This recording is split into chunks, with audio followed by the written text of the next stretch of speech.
দর্শক, এখন আছি কুয়েত সিটিতে একটা রেস্টুরেন্টে, যেখানে প্রবাসী বাংলাদেশিদের পাশাপাশি বিভিন্ন দেশের কাস্টমার ক্রেতারা এখানে আসেন, বিভিন্ন দেশের খাবার তারা পরিবেশন করে থাকেন। এই ইফতারের সময় হলে বিশেষ করে প্রবাসী বাংলাদেশিদের জন্য আলাদা আয়োজন করে থাকেন। প্রবাসী বাংলাদেশিরা তারা যে বিশ্বের যে কোনো প্রান্তে থাকুক না কেন, তাদের খাবারের রমজান মাস আসলে তাদের যেমন পেঁয়াজু, বুট, চনা, এই বরিন্দা এসব তারা থাকবেই তাদের খাবারে। তারা খুঁজে বেড়ান কোথায় থাকে এইসব খাবার। কুয়েতে বিভিন্ন বাংলাদেশি অধ্যুষিত অঞ্চলে যে হোটেলগুলি আছে, সেই হোটেলগুলির বাংলাদেশি মালিকানাধীন হোটেলগুলিতে এই বাংলাদেশি ইফতার আয়োজন করে থাকেন। তেমনি আজকে এই কুয়েত সিটিতে অবস্থিত একটি হোটেলে আমরা নিয়ে এসেছি, দেখানোর চেষ্টা করব এখানে কি কি আয়োজন করেন ইফতারের জন্য। দর্শক, কুয়েত সিটিতে রাজবাড়ী হোটেলে আছি। এই হোটেলের মালিক বাংলাদেশি। আজকে জানার চেষ্টা করব ওনারা ইফতারের সম্পর্কে, ইফতারে কি কি আয়োজন করেছেন। বোট, পেঁয়াজু, মুড়ি, আলুর চপ, বেগুনি, জিলাপি, হালিম, চটপটি, ফুচকা এবং বিরিয়ানি, সব ধরনের বাংলাদেশের জাতীয় যত ধরনের খাবার আছে বাংলাদেশের ইফতারের জন্য যারা আমাদের জাতীয়ভাবে যে জিনিসগুলো পছন্দ করে সব ধরনের জিনিস আমরা এখানে তৈরি করি। বিভিন্ন ধরনের বেগুনি আছে, আপনার বুট আছে, জিলাপি আছে। এদেরগুলো প্রাইসগুলি কেমন একটু যদি জানাতেন। প্রাইস একবারে সীমিতই।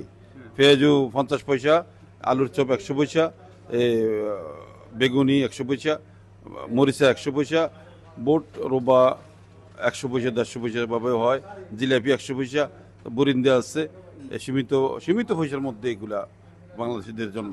এই ইফতারের পাশাপাশি আমরা শহরের জন্য বিভিন্ন ধরনের খাবার আছে এবং আমাদের পক্ষ থেকে দুধ কলার ব্যবস্থা আমাদের রাজবাড়ী হোটেলের থেকে আমরা এগুলো উপহার করে থাকি, কলা এবং দুধ। আর এর মধ্যে মাছ, মাংস সব ধরনের খাবার শহরের জন্য আছে। কুয়েতে প্রবাসীরা এই কুয়েত সিটিতে যে বাংলাদেশি খাবার গ্রহণ করে থাকেন, এই বাংলাদেশি খাবার যেসব কারিগররা তৈরি করে থাকেন বাংলাদেশের সাথে, তেমন একজনের সাথে কথা বলবো। আচ্ছা, আপনি জানাবেন যে আপনাদের এখানে কি কি পাওয়া যায় ইফতারের সময়। কাচ্চি বিরিয়ানি হইতে তারপরে গরু বিরিয়ানি, মটন বিরিয়ানি সব কিছু পাওয়া যায়। তরকারির ভিতরে আছে দুম্বা, গরু গোস্ত, বোয়াল মাছ, ইলিশ মাছ, বাইং মাছ, আইরি মাছ, তারপরে মালয়া মাছ, পাবদা মাছ। এক সময় কিন্তু এখানে বাংলাদেশি স্বাদে কিন্তু তেমন মিষ্টি পাওয়া যেত না।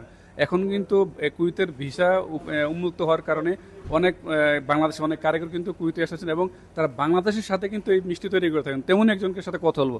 আচ্ছা, আপনার এই যে আপনি এখানে কি কি তৈরি করেন, কি কি পাওয়া যায়, আপনার কি কি মিষ্টি পাওয়া যায়? এখানে অনেক রকমের মিষ্টি পাওয়া যায়। বর্তমানে আছে সাদা চমচম আছে, ক্ষীর চমচম আছে, মালাইগিরি আছে, রসমঞ্জুরি আছে, লাল চমচম আছে, রসগোল্লা আছে, রসমালাই আছে, আর দই আছে। বর্তমানে রমজানের আইটেম কম আছে, কিন্তু রমজানের পরে আরো আইটেম পাওয়া যাবে ইনশাল্লাহ। বর্তমান রমজান উপলক্ষে কিছু কমে রাখছি আইটেমগুলো। কুয়েতে বাংলাদেশে অধ্যুষিত যেসব রেস্টুরেন্টগুলি আছেন, সেসব রেস্টুরেন্টে তারা অ্যারাবিক, ইন্ডিয়ান, পাকিস্তানি, ফিলিপাইনি প্লাস যে চাইনিজ বিভিন্ন ধরনের বিভিন্ন দেশের খাবারের পাশাপাশি বাংলাদেশি খাবারও তারা পরিবেশন করে থাকেন। বিশেষ করে রমজান মাস আসলে বাংলাদেশিদের জন্য আলাদা তারা যেমন বেগুনি, পেঁয়াজু, চনা, বুট, বরিন্দা বিভিন্ন ধরনের বাংলাদেশি খাবার তৈরি করে থাকেন বাংলাদেশি ক্রেতাদের আকৃষ্ট করার জন্য। আর সব বাংলাদেশিরা কিন্তু ছুটে আসেন দূর দূরান্ত থেকে, এইসব জায়গায় দূরে ছুটে আসেন বাংলাদেশি এই খাবার ক্রয় করার জন্য। সুষম খাদ্য, বাংলাদেশি যে কোনো কিছু আইটেম আমরা সবসময় এখানে সুস্বাদু খাদ্য খাবার আমরা পেয়ে যাই।